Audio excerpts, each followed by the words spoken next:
নমস্কার বন্ধুরা, কবিতা কিচেনে আপনাদের সবাইকে স্বাগত। আমি চলে এসেছি শুভ সন্ধ্যাবেলা আমি একটা রেসিপি নিয়ে চলেছি তোমাদের সাথে শেয়ার করব বলে। তা পুরো ভিডিওটা দেখার জন্য অনুরোধ রইল তোমাদের সঙ্গে। আমি আজকে বানাবো রাজস্থানি একটা রেসিপি। এখানে চলো আমি দেখাচ্ছি রাজস্থানি কী রেসিপি তোমাদেরকে বানাবো। এখানে নিয়েছি কাশ্মীরি লঙ্কা গোটা, আমি ভিজিয়ে রেখে দিয়েছি, আধা ঘন্টা হয়ে গেছে ভিজিয়ে রেখে দিয়েছি যাতে নরম হয়ে যায়। তার সাথে নিয়ে নিয়েছি রসুন অনেকটাই, এখানে ছোটো বাটির হাফ বাটি আমি রসুন নিয়ে নিয়েছি। আর এটা দিয়ে বানাবো আমি আজকে রাজস্থানি আচার। তা চলে একটা মিক্সি নিয়ে নিয়েছি। প্রথমে লঙ্কার গোটাগুলো একটুখানি ছাড়িয়ে নেব, দিয়ে মিক্সির মধ্যে বেটে নেব। এই লঙ্কাটা ভেজানোর পরেই কিন্তু খুব সুন্দর নরম হয়ে গেছে, এই দেখো খুব সুন্দর নরম হয়ে গেছে। এটাকে ভালো করে পেস্ট করে নেব আমি।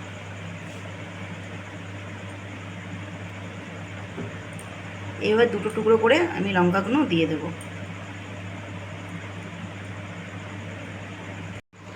এই দিয়ে দেখো সব লঙ্কা কটা দিয়ে দিয়েছি, দিয়ে দিলাম রসুনগুলো। এবার ভালো করে মিক্সির মধ্যে এটাকে পেস্ট করে নেব।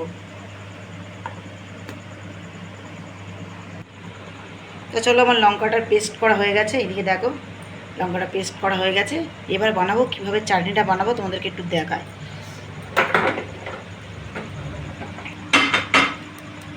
এই দিয়ে দেখো তেল নিয়ে নিয়েছি, সর্ষের তেল নিয়ে নিয়েছি আমি কিছুটা। তেলটা গরম করে নেব ভালো করে।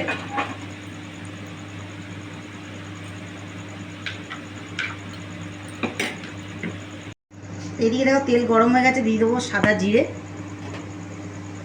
একটু ফ্রাই করে নেব।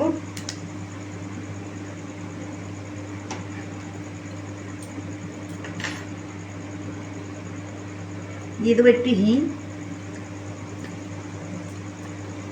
এরপরে যে লঙ্কাটা বেটে রেখেছি আমি কাশ্মীরি লঙ্কাটা, ওইটা দিয়ে দেবো, সবটাই দিয়ে দেবো।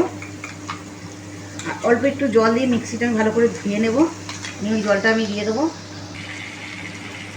এখানে দেখো পুরো লঙ্কাটা আমি দিয়ে দিয়েছি, একটুখানি নাড়াচাড়া করে নেবো তেলের মধ্যে।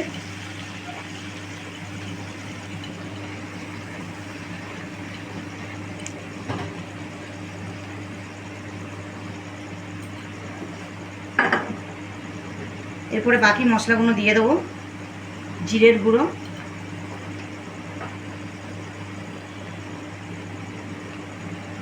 স্বাদ মতন লবণ, একটু হলুদ গুঁড়ো,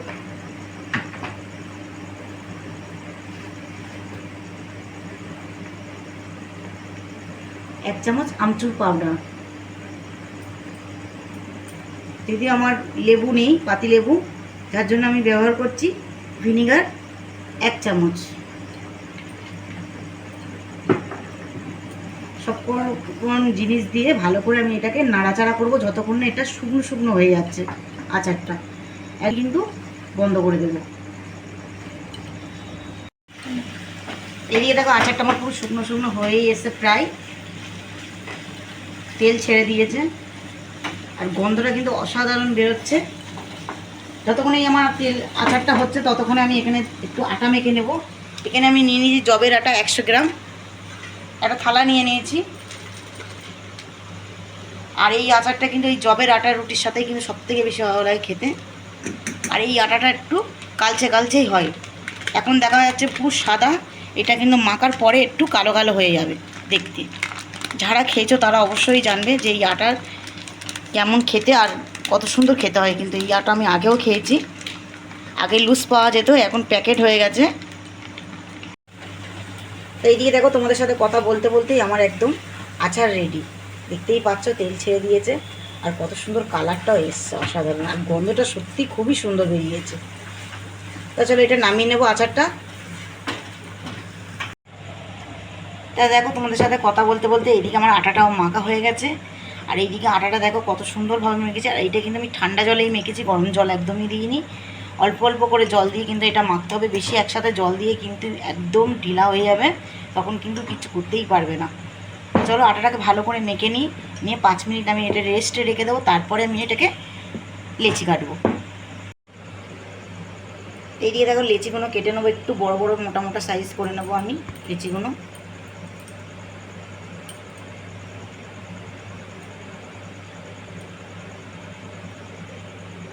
তা চলো, আমার 5টা হয়ে গেছে লেচি।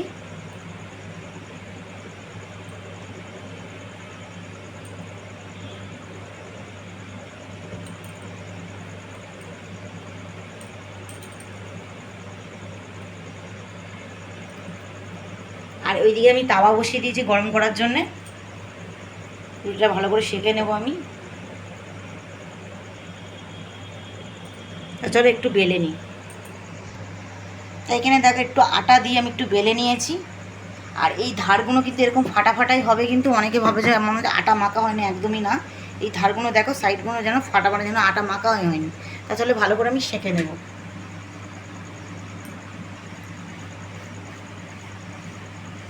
আমি আরেকটা বেলে নেবো এইভাবেই। তা চলো করে নিয়ে তোমাদেরকে দেখাচ্ছি কীভাবে আমি।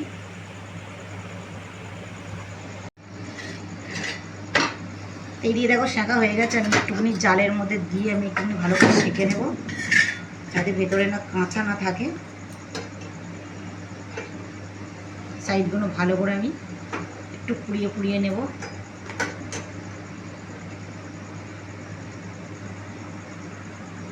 তাহলে দেখো আমার এইদিকে রুটি হয়ে গেল। কত তাড়াতাড়ি এই রুটিগুলো কিন্তু হয়ে যায়, দেখতেই পাচ্ছ তোমরা। বাকি রুটিগুলো এইভাবেই আমি করে নেব। এই দিকে দেখো লঙ্কার আচার আর জবের আটার রুটি নিয়ে চলে এসেছে। তোমাদেরকে একটু বলে দিই, আমি ওপরে হালকা করে ঘি লাগিয়ে নিয়েছি, তোমরা ঘি ছাড়াও খেতে পারো। তা চলো গরম গরম রুটি আর গরম গরম আচার দিয়ে খেয়ে দেখা যায়। দেখো কতটা সুন্দর নরম হয়েছে। তোমাদেরকে একটু ভেতরটাই দেখায় আটাটা, রুটিটা দেখো, ভেতরটা দেখো পুরো কত সুন্দর সেদ্ধ হয়ে গেছে। তা চলো আচারটা খেয়ে দিয়ে দেখা যায়।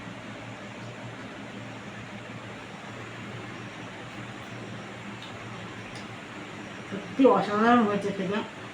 যারা এরকম আচার ভালোবাসো তাদের জন্যই বলবো, একবার অবশ্যই তোমরা ট্রাই করবে এরকম আচার দিয়ে রুটি খেতে। সত্যি দারুণ লাগছে খেতে। তোমাদের ভিডিও যদি ভালো লাগে অবশ্যই চ্যানেলটাকে সাবস্ক্রাইব করবেন, ভিডিওটি লাইক করবেন, কমেন্ট করবেন, শেয়ার করবেন। তা চলো দেখা হচ্ছে তোমাদের সাথে পরের কোনো ভিডিও নিয়ে। ততক্ষণ সুস্থ থেকো, ভালো থেকো, টাটা, বাই বাই।